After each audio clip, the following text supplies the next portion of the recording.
Let's get back to our town hall now, and you've probably heard of TikTok.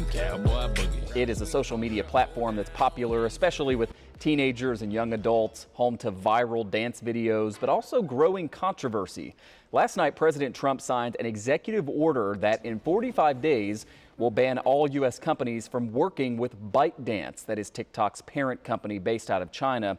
The president cited concerns that the app could allow the Chinese government to spy on Americans. Let's discuss this with Paul Cambria, a local defense attorney here in Buffalo and a constitutional expert. Paul, it is interesting the timing here because it was almost exactly a month ago when you and I were scheduled to talk about TikTok because the State Department had brought up potential action against TikTok, and some breaking news kind of prevented that conversation. Here we are a month later.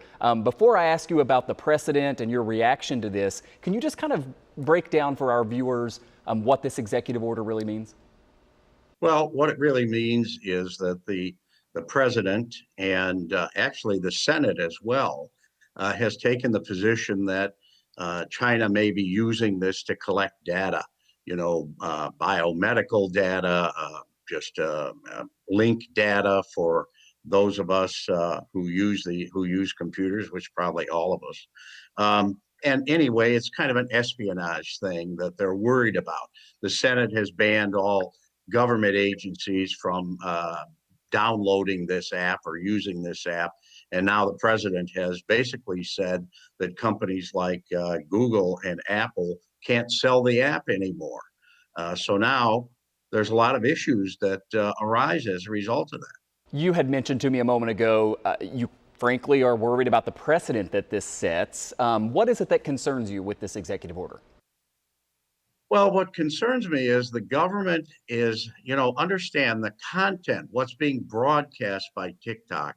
No one claims that there's anything unlawful about that or untoward about that at all. It's the platform itself, if you will, that they're worried collects the data. So now we have legal entertainment, if you will, and communication information. And the government is saying you can't see this. And we're saying you can't see it for a different reason, but the end result is you can't see it. So now does that implicate the First Amendment? Does that now have the government making choices for us as consenting individuals as to what we can see that's clearly legal? So that's an issue here.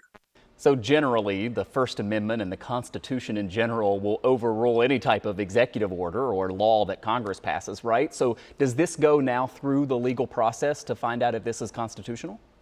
Yeah, I think there'll clearly be a challenge, shortly, whether it be by Apple or Google, because they're going to be directly affected, or just individual users.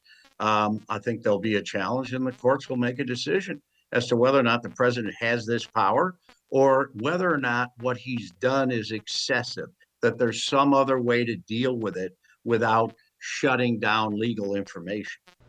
Do you know what the impact will be as far as the news that we've heard that maybe Microsoft is going to try to buy TikTok, and that would have kind of taken the worry away, right, about the Chinese government somehow being involved? Yeah, I think there's two indicators here that that's afoot. Number one, it doesn't go into effect for 45 days, which gives the company time to negotiate. The second part of this is that the ban is with the parent company, ByteDance, not with TikTok. So that means that there's no ban with TikTok, but it happens to be owned by ByteDance. If it's owned by someone else, this law doesn't apply at all. So I think clearly what's happening. Oh, and the third thing is that the president said, and if you do buy it, you should make a payment to the U.S. government, because obviously they facilitated the sale. Yeah, and that you're smirking. What are we to make of that? Crazy stuff. I mean, the president's going to get us a payday, at which he'll tell us about, of course. Whether he can or not is another story. Whether or not what he's done is constitutional is another story. So we'll see. And by the way, if you have an Android device, you can download this anyway. You don't need the app from Google or Microsoft. Plenty of litigation to follow. Maybe it's a jobs program for all of the attorneys out there who are going to be litigating and discussing all of this. But we really appreciate your time. No one better to talk to about it than Paul Cambria, a defense attorney here in Buffalo and a constitutional expert. Paul, it's always nice to have you. Thank you. Great to be here. And that's going to do it for today's town hall. But please continue to reach out. Our text number is 849-2200.